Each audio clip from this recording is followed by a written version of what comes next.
Ketertiban jemaat, indah, hidup, dan penuh makna. Bayangkan sebuah tempat di tengah dunia yang penuh kekecauan, ada komunitas yang penuh kasih, tertata rapi, saling menghormati, dan memancarkan damai sejahtera. Itulah gambaran dari jemaat yang Tuhan inginkan. 1 Korintus pasal 14 ayat 40 mengatakan, tetapi segala sesuatu harus berlangsung dengan sopan dan teratur. Ayat ini mungkin sering kita dengar, tapi sebenarnya maknanya jauh lebih dalam dari sekedar rapi, tertata, atau tidak berisik saat beribadah. Dalam bahasa Yunani, kata sopan berasal dari kata euskhemonos, yang bukan cuma berarti sopan santun, tapi juga pantas, indah, selaras, dan menyenangkan. Jadi ini bukan soal aturan kaku, tapi soal keindahan sikap. Bayangkan seseorang yang ramah, tutur katanya lembut, sikapnya hangat. Itulah gambaran dari kata ini. Kehadirannya membuat orang lain merasa nyaman. Itulah kata sopan versi Alkitab. Sedangkan kata teratur berasal dari kata taksis, yang dulu dipakai untuk menggambarkan barisan tentara Romawi yang berdiri rapi, disiplin, terkoordinasi dengan baik. Kata ini juga dipakai untuk menggambarkan ibadah yang tertata dengan indah. Jadi, ketika Paulus berkata bahwa ibadah harus sopan dan teratur, maksudnya adalah ibadah yang indah dirasakan, ibadah yang tertata dengan baik, ibadah yang mencerminkan hadirat Tuhan. Seringkali kita membayangkan gereja yang sempurna itu seperti di surga, tenang, damai, tanpa masalah. Tapi faktanya, Alkitab justru menunjukkan bahwa gereja ada di tengah dunia yang nyata. Ada jemaat di kota Roma, ada jemaat di kota Efesus, ada jemaat di kota Filipi, ada jemaat di kota Korintus. Ini adalah kota yang terkenal sangat rusak secara moral. Lalu 1 Korintus pasal 1 ayat 1-2 Paulus mengatakan, dari Paulus yang oleh kehendak Allah dipanggil menjadi Rasul Kristus Yesus kepada jemaat Allah di Korintus. Ini menarik. Maksudnya adalah di kota yang dikenal bejat, justru ada jemaat Allah. Bahkan pada zaman itu, istilah orang Korintus bisa berarti orang yang hidupnya rusak. Tapi di tempat seperti itulah Tuhan menempatkan gerejanya. Kenapa? Karena dunia yang gelap justru membutuhkan terang. Tuhan tidak memindahkan jemaat ke tempat nyaman. Dia menempatkan mereka di pusat kehidupan, di tengah kota, di tengah tantangan.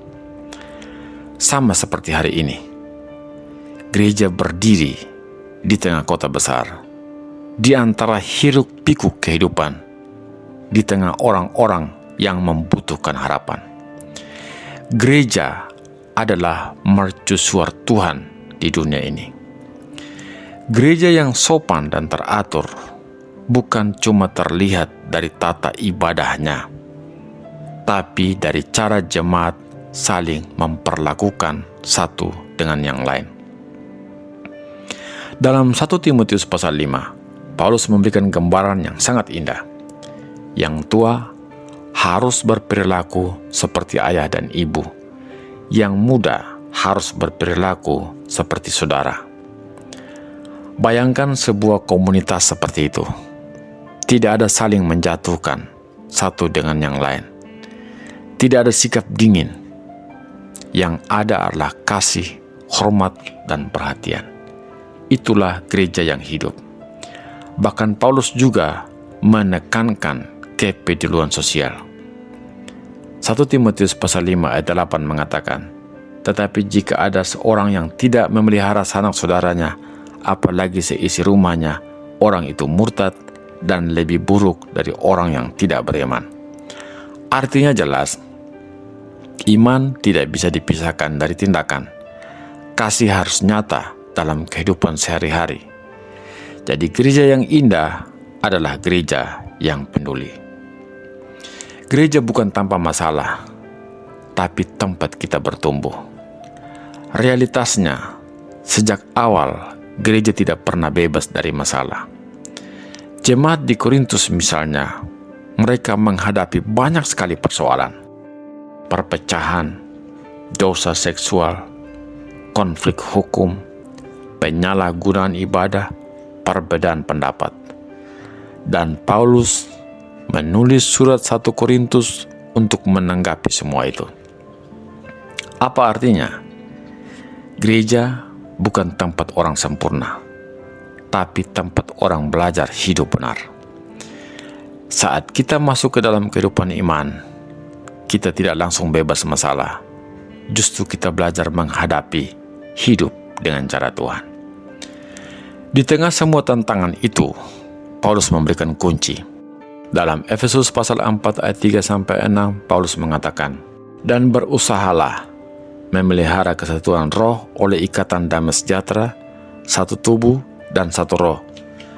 Sebagaimana kamu telah dipanggil kepada satu pengharapan yang terkandung dalam panggilanmu, satu Tuhan, satu iman, satu baptisan, satu Allah, dan Bapa dari semua, Allah yang di atas semua, dan oleh semua, dan di dalam semua." Kesatuan bukanlah sekedar konsep, itu adalah kekuatan.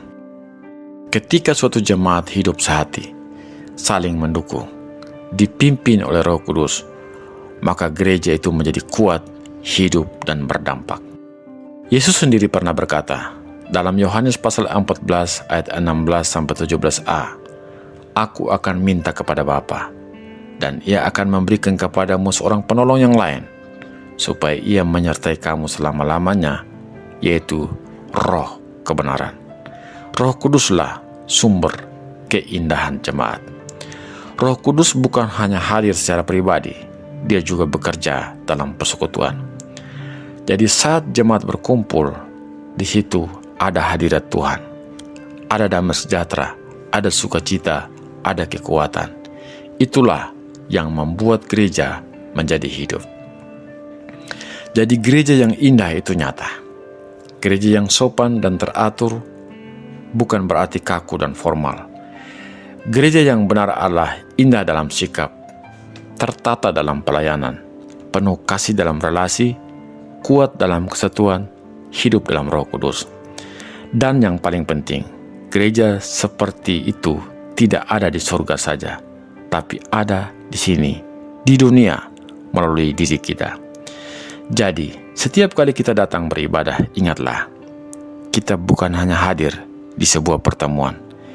Kita sedang menjadi bagian dari keindahan jemaat Tuhan. Sampai jumpa dalam program selanjutnya. Tuhan Yesus memberkati kita. Amin.